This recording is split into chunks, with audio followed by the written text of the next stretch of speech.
Әділ басшы халықтың нағыз жанашыры бола білген Нұртас Ондасыновтың туғанына 120 жыл. Қоғам және мемлекет қайраткері небәрі 34 жасында Қазақ КСР Халық комиссарлар кеңесінің төрағасы болды.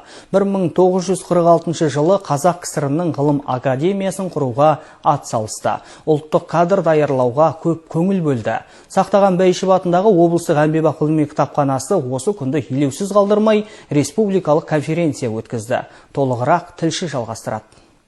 Нұртас Дәндібайұлы 1904 жылы Түркістан жерінде туған қазақ халқының біртуар азаматы, жас кезінен көшбасшылық қабілеті арқылы ерекшеленген.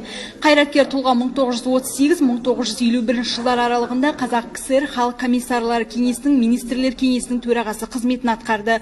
1954-1955 жылы Қазақстан жоғары кеңесі төралқасының төрағасы, 1955-1962 жылдары қазіргі Атырау облысының басшысы болды. Ол 1942-1944 жылдары Самарқанд деген белгісіз атаумен салынған металлургтер қаласына Теміртау деген ат берген.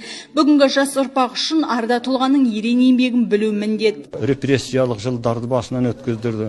Содан кейінгі ұлы отан соғысының кездерінде қиыншылық уақыттарда сол қызмет атқарып, қиыншылық болғанда енді соғысқа қалай енді қандай жаңадан бағыттар өзгертіп, темір жолдың саласын өзгертіп, шаруашылықтың бәрін өзгертіп, жаңадан соғысқа қатысты заводтар, фабрикалар салу жөнінде де сол үлкен шаралар арасында енді елдің, әлеуметтің, шаруашылықтың жағдайларын атқарған адам. Байғайын ауданының Доңыздау дейтін жеріне барып, елдің, халықпенен кездесіп, солардың хал жағдайының мүшкілдігін байқап, халықтармен кездесіп, сол жөнінде кейіннен Алматыға келіп,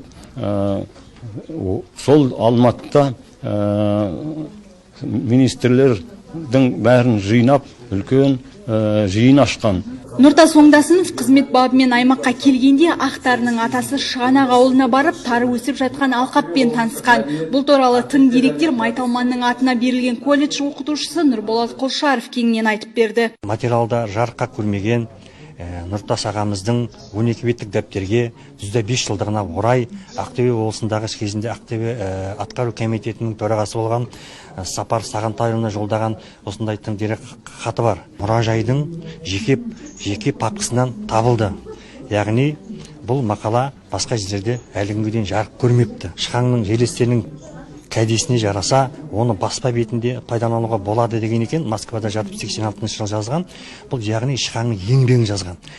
Тары, яғни бұл жерге арам шөпті өспейтін жерге тары өсіру мүмкін емес деп көп жұрттың келісі айналғанда, бұл қалай өсірген, әрбір өсімдікпен сөйлесетін, бұлардың да басынан сипайтын, бұлардың қарны ашқанын, шөлдегенін, тілін білгенін бәрін кәдімгідей іштей қуана да, қоштай да жазған бір үлкен бір мақала. Нұртас Ондасынов кино саласында да сүбелі үлес қосты. Ұлттық өнердің де қамқоршысы болды. Қоғам қайраткері зейнеткерлікке шыққаннан кейін Ресейдің Мәскеу қаласында тұрды. Ғылыми жұмыспен айналысып, 6 кітап жазды. Ботагөз Хиджанова, Жанәділ Сағиев, Ақтөбе телеарнасы.